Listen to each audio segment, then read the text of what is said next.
വൈക്കത്ത് കാറും ബൈക്കും കൂട്ടിയിടിച്ചുണ്ടായ അപകടത്തിൽ ബൈക്ക് യാത്രികരായ 2 യുവാക്കൾ മരിച്ചു. രാത്രി 10:30 തലയാഴം തോട്ടകം ജംഗ്ഷന് സമീപമാണ് അപകടമുണ്ടായത്. കുടവച്ചൂർ സ്വദേശി നിതീഷ്, ചേർത്തല പൂച്ചാക്കൽ സ്വദേശി എന്നിവരാണ് മരിച്ചത്. ഈ അപകട വാർത്തയുടെ വിവരങ്ങളുമായിട്ട് കോട്ടയത്തു നിന്ന് ഷിനോജ് ചേരുന്നുണ്ട്. ഷിനോജ്, നമ്മുടെ നാട്ടിൽ ഇത് കഴിഞ്ഞ കുറേ ദിവസങ്ങളായി അടുപ്പിച്ച് ഇത്തരം ദുരന്ത വാർത്തകൾ, പ്രത്യേകിച്ച് റോഡ് അപകടങ്ങൾ തുടരുകയാണ്. എന്തായിരുന്നു അവിടെ സംഭവിച്ചത്?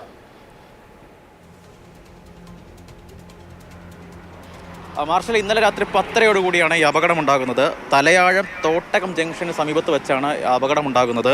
വൈക്കത്ത് നിന്നും വെച്ചൂർ ഭാഗത്തേക്ക് വരികയായിരുന്ന ടാക്സി കാറും അതുപോലെ തന്നെ വെച്ചൂരിൽ നിന്ന് വൈക്കത്തേക്ക് വരികയായിരുന്ന ബൈക്കും ആണ് തമ്മിൽ കൂട്ടിയിടിച്ചാണ് ഈ അപകടം ഉണ്ടായിരിക്കുന്നത്. ബൈക്കിൽ 2 യാത്രക്കാരാണ് ഉണ്ടായിരുന്നത്.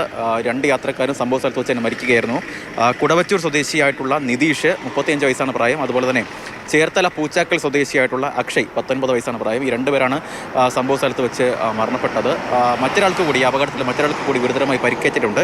അത് ഇല്ലത്തറ സ്വദേശിയായിട്ടുള്ള ആദിലാലാണ്, 27 വയസ്സാണ്. നിലവിൽ ഈ ഗുരുതരമായി പരിക്കേറ്റ ആദിലാലിനെ കോട്ടയം മെഡിക്കൽ കോളേജ് ആശുപത്രിയിൽ ചികിത്സയിൽ തന്നെ തുടരുകയാണ്.